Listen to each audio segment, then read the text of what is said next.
to continue my transformation from fat to fit. Stay tuned.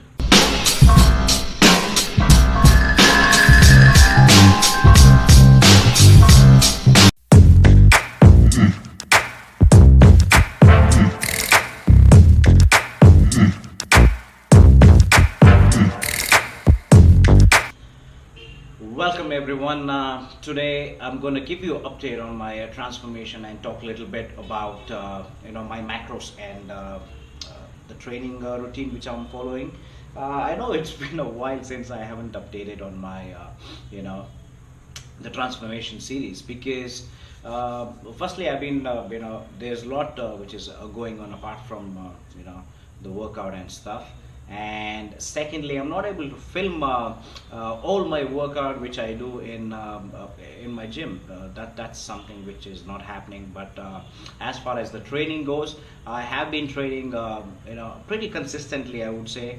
It ranges from 3 days to 6 days. I mean, some days I'm able to train for 6 days, and some days because of the schedule and stuff, I'm not able to train for 5 days. I train like 3 days, but I do make sure I train at least 3 days a week. Right? Ideally, I typically I train 5 days a week, but sometimes when I don't get to train and it so happens that I only train 3 weeks a day, then I make sure that I train at least 6 days when I have time, so that to compensate. And coming to macros, what I do is I think pretty much I'm eating like 2000 calories, or some days it's around 2500. But on an average, what I've noticed is it's around 1800 on a weekly basis. Now you may ask, why so low, or probably what's the issue? Can't you get like 3000 calories or something if you wanna have that big muscles and stuff like that? Or ideally, if you're trying to cut, that's okay, I suppose. But when you're eating natural, when I mean to say eating natural, I don't take any supplements, right? I don't go on any special diet. I eat what's cooked at home. What I mean to say is I'm a South Indian, right? So typically I eat whatever is for the breakfast. Okay, I think this is the first time I'm breaking down what I typically eat. Maybe I would show you a day in life, the entire day what I eat. I would do that probably soon. But as I was saying, when it comes to breakfast, I typically eat what's cooked at home. So a typical South Indian breakfast. But yeah, I do stay away from oily stuff, or things which are too fatty stuff. I stay away from those things. And for lunch, it's gonna be like a burrito bowl, a big bowl, right? That's something which I eat. And dinner again, I would eat a bowl of rice. That's what I do. So burrito in the afternoon, a bowl of rice at night. Typically it's around like 270 calories. If it shoots up, or if I'm really hungry, I would eat around 340 calories. Okay, that just comes from the rice, the cup of rice. Sometimes it's a cup of rice, sometimes it's 2 cups of rice. So if it goes around 2 cups of rice or something like that, it's going to be 340 calories approximately, right? And I train in the evening most of the times, except on the weekends. I train in the evening, pretty much after like 6:30 in the evening to somewhere around 8ish to 8:15, right? So that's typically 1.5 hours of training. Okay, and since I train in the evening, I try to balance my macros around you know around that time, and I also try to fast during the day post my breakfast. I don't eat anything till lunch, which typically is around like 2 in the afternoon. And after 2 in the afternoon, I would probably drink a glass of milk and some bananas before it's like a, what do I say, pre-workout. That's my pre-workout before I hit the gym, right? So post gym, I have my dinner, which is like a cup or 2 cups of rice, along with either fish or chicken. Most of the times it's eggs, right? Typically I would eat I mean 5 eggs or 3 to 5 eggs depending on on my mood and on my uh, hunger, how much hungry am I, right? Because I don't like believing in stuffing the food and just to carry muscle and stuff. I don't believe in stuffing food. If you eat, if you're hungry, if eat based on your appetite, that's what I would say, right? Because a lot of stuff is being put in through media saying, you have to eat every 2 hours, you have to this is the kind of calorie you should take, this should be the ratio. Yes, it is required, but it's not that required if you're not competing and stuff. Until unless you're not on a national stage or an international stage, I don't think you need to follow that that precisely, because practically speaking, it's not it's not practical. Somebody who does a 8 to 5 job, or somebody works even more, or has a business to take care of, it's not feasible.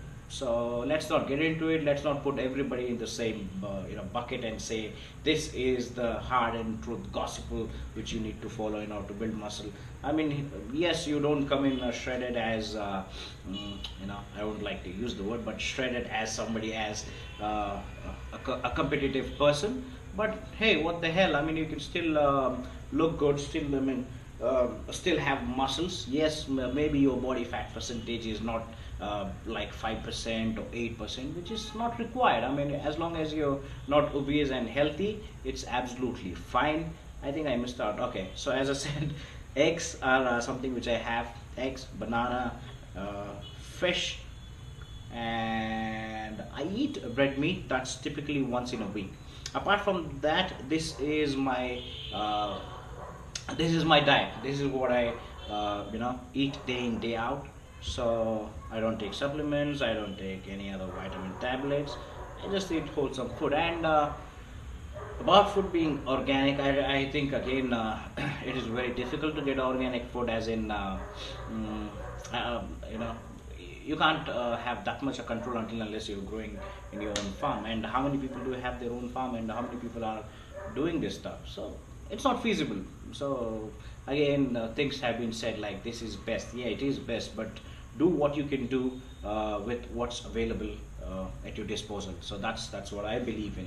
Now coming to training, I train typically chest and triceps, back and biceps, legs one day, shoulders, and probably I squeeze in cardio in between these days, and maybe some days I don't follow the same routine and add in extra day of cardio. That's typically what works for me.